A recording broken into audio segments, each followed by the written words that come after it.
बिस्मिल्लाहिर्रहमानिर्रहीम। Supreme court में जो सिविलियंस के आर्मी ट्रायल से मुतालिक जो दरख्वास्तें थीं, उस केस में आज एक ब्रेक थ्रू जो है वो एक्सपेक्ट किया जा रहा था। कहा यह जा रहा था क्योंकि आज लास्ट वर्किंग डे है और उसके बाद ईद की छुट्टियां कल से शुरू हो रही हैं, तो ये मामला चूँकि अर्जेंट नौइयत का था और बुनियादी इंसानी हकूक़ से मुतालिक था, तो तसव्वुर ये किया जा रहा था कि ये शायद कोई इंटरिम आर्डर जो है वो आज आ जाएगा या कोई कंक्लूड कर लिया जाएगा या कोई ख़ास डायरेक्शन जो है वो इस तरफ से आएंगी अदालत की तरफ से, क्योंकि मामला इंतहाई अहम नौइयत का था। लेकिन इसके बावजूद हमने देखा कि इस मामले में यकदम यानी कि एक जिसे हम कहते हैं कि एंटी क्लाइमेक्स जो है वो इसमें सामने आया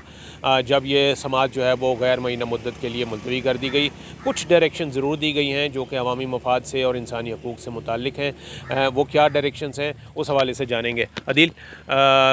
एक तो क्यों ये फ़ौरी तौर पर एडजर्न हुआ, मामला कंक्लूड क्यों ना हो सका और फिर गैर महीना मुद्दत के लिए चला गया, और इसमें हुक्म इम्तनाई तो कोई नहीं आया, डायरेक्शंस क्या दिए हैं?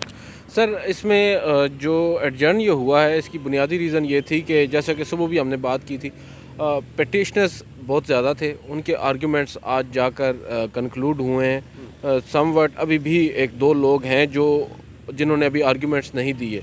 और हो सकता है in the latter part of the hearing वो भी दोबारा से अपने आर्गुमेंट्स दें। हामिद खान है और सदर सुप्रीम कोर्ट बार एसोसिएशन है। दूसरी जानिब जो हुकूमती लीगल टीम है वो उसकी भी एक तवील फहरिस्त है। अटॉर्नी जनरल के अलावा इरफान कादर साहब भी आज मौजूद थे, शाह खावर साहब भी वहाँ पर मौजूद थे, वज़रा की नुमाइंदगी और वज़ीर आज़म के लिए भी कहा जा रहा है बैरिस्टर फ़ारूक नसीम को पहले अप्रोच किया गया, मगर अब शायद उसके ऊपर री थिंकिंग हो रही है। तो चीफ़ जस्टिस को ये तो मालूम था जब तकरीबन एक हुए कि आज कंक्लूड तो ये किसी सूरत नहीं हो सकता, क्योंकि सुबह से ये केस चल रहा था और उज़ैर भंडारी साहब के ही आज आर्ग्यूमेंट्स हुए। काफ़ी इन लेंथ उन्होंने डिटेल अपना केस सामने रखा है अदालत के। चीफ़ जस्टिस ने अब ये कहा है कि हम ईद के बाद और ईद के फौरी बाद भी ये केस नहीं लगेगा। पहले हफ्ते में भी बेंच दस्तयाब नहीं है, दूसरे हफ्ते में भी कुछ जजेस नहीं होंगे, तो गालिबन तीसरे हफ्ते में ईद के बाद जाकर जुलाई में कहीं ये मुकदमा समाअत के लिए मुकर्रर होगा। और इंटरिम रिलीफ मांगा ज़रूर गया, बार बार इसरार किया गया पटिशनर्स की जानिब से कि तब तक जब तक इस अदालती आप कह सकते हैं अदालत की कार्रवाई कंक्लूड नहीं हो जाती, एक ऑर्डर दिया जाए जिसमें आप जो फ़ौजी ट्रायल है उसको रोक दें। बेशक आप हमारे लोगों को रिहा करने का हुक्म ना दें, मगर जो ट्रायल है उसके ऊपर तो रोक लगाएं। जिस पर चीफ़ जस्टिस ने कहा कि अभी हम कोई ऑर्डर जारी नहीं कर रहे। गो कि उन्होंने अटॉर्नी जनरल से ये बात ज़रूर कही जो उन्होंने गुज़िश्ता समाअत पर भी कही थी कि हम तवक्को करते हैं जब तक अगली समाअत मुकर्रर नहीं हो जाती, आइंदा समाअत के लिए मुकदमा मुकर्रर नहीं हो जाता, तब तक आप ट्रायल नहीं करेंगे। अटॉर्नी जनरल अच्छा, उसमें अदील मैं ये रुकूँगा, ये गुज़िश्ता रोज़ की प्रेस कॉन्फ्रेंस जो थी DGISPR की, उसको भी कोट किया गया और बताया गया कि जी 102 लोगों का उन्होंने तो बताया कि ट्रायल जो है वो जारी है मिलिट्री कोर्ट्स में। सर, वो हुआ ये था कि कल अटॉर्नी जनरल ने बताया कि 102 लोगों के ख़िलाफ़ शवाहिद इकट्ठे किए गए हैं और अब तहकीकात का अमल जारी है, ट्रायल शुरू नहीं हुआ। जबकि शाम को जब DGISPR ने प्रेस कॉन्फ्रेंस की तो उनके जो अल्फाज थे वो ये थे कि ट्रायल चल रहे हैं। तो इससे ये तासुर मिला कि शायद अटॉर्नी जनरल ने जो आज अदालत में बयान दिया वो गलत था या उनके पास इंफॉर्मेशन नहीं थी। उसके ऊपर उज़ैर भंडारी साहब ने आज दौरान समाअत चीफ़ जस्टिस से कहा कि कल की जो प्रेस कॉन्फ्रेंस है उसमें ये बात कही गई और अटॉर्नी जनरल साहब ने जो बात कही उसमें कॉन्ट्रडिक्शन है। तो अटॉर्नी जनरल पहले उन्होंने मुझे सुबह कमरा अदालत में भी बताया था समाअत से कबल के जो उनकी बात थी कल वाली वो दुरुस्त है। बहरहाल अदालत में भी उन्होंने ये बात अदालत के सामने रखी कि मेरे साथ कुछ वज़ारत दिफ़ा के लोग भी आए हैं। मैं अपनी बात पर आज भी स्टैंड कर रहा हूँ और एक हकीकत भी वही है कि अभी तक ट्रायल नहीं हो रहा। जो DGISPR की जानिब से बात की गई है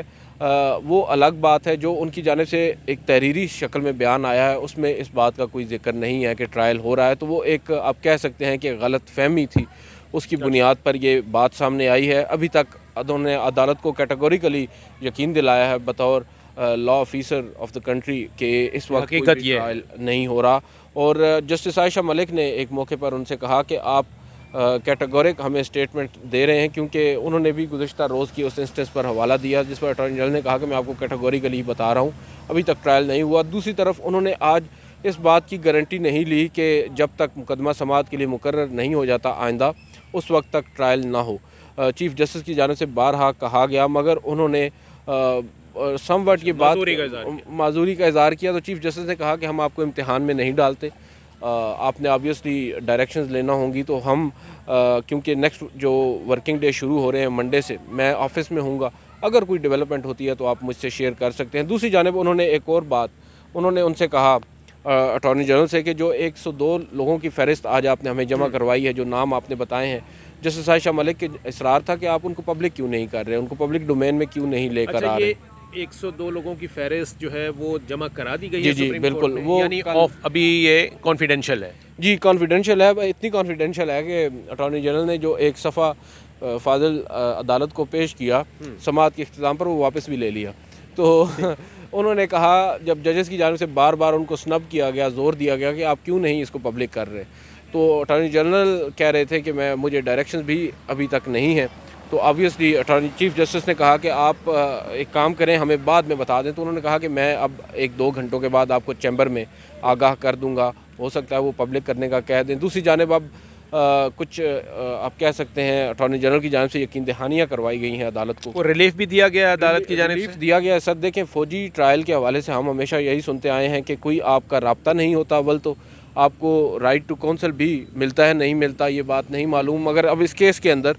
اٹارنی جنرل نے خود کہا ہے کہ ہم ایک تو ٹیلی فون پر رابطہ کرا رہے ہیں سب کا، دوسرا انہوں نے یہ کہا ہے کہ ہم ان کا ہفتہ وار ویکلی جو وزٹ ہوگا فیملی کا ان لوگوں کے ساتھ جو حراست میں ہے وہ بھی ہم آرگنائز کریں گے، اور تیسری بات انہوں نے یہ کہی کہ اب جو کہ میں اب تیسری بات بول رہا ہوں سوری، مگر بنیادی طور پر یہ طبی سہولتوں کا بھی انہوں نے کہا، طبی سہولتوں کا انہوں نے کہا، اور فوڈ کے بارے میں انہوں نے کہا کہ ہم فوڈ ان کو معیاری فراہم کر رہے ہیں، اس کے اوپر کچھ چٹکلے بھی ہوئے۔ بہرحال جو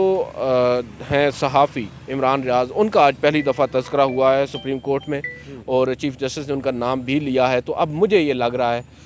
میری کچھ اطلاعات بھی ہیں کہ شاید عمران ریاض صاحب واپس آ رہے ہیں انشاءاللہ۔ That's good, we hope so, اور ہم یہ چاہتے ہیں کہ نہ صرف عمران ریاض بلکہ ہر وہ شخص جو کہ کسی بھی الزام کے بغیر کسی بھی ناکردہ گناہ کی سزا کاٹ رہا ہے وہ یقینی طور پر واپس آئے،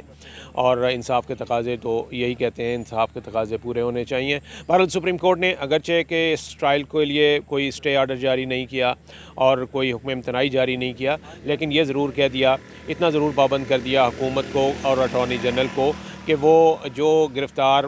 ملزمان ہیں ایک تو ان کی فہرست اور ان کی شناخت جو ہے وہ بتائیں، اور اس کے علاوہ ان کے گھر والوں سے ملاقات کروائیں، انہیں جو کونسل تک ایکسیس یعنی وکیل کرنے کی جو حق ہوتا ہے وہ حق انہیں ملنا چاہیے، اپنی پسند کا وکیل ان کو ملنا چاہیے، اور دوسری بات یہ ہے کہ جو طبی سہولتیں یا اس وقت جو روزمرہ کے کھانے پینے کی سہولیات ہیں وہ ان کو اگر اچھے طریقے سے مل رہی ہیں تو یہ میرا خیال ہے بنیادی انسانی حقوق جس کا کہ یہ گلہ کیا جا رہا تھا کہ وہ اس سے محروم کیے جا رہے ہیں، تو ایک حد تک اس کی داد رسی جو ہے وہ ہو سکے گی۔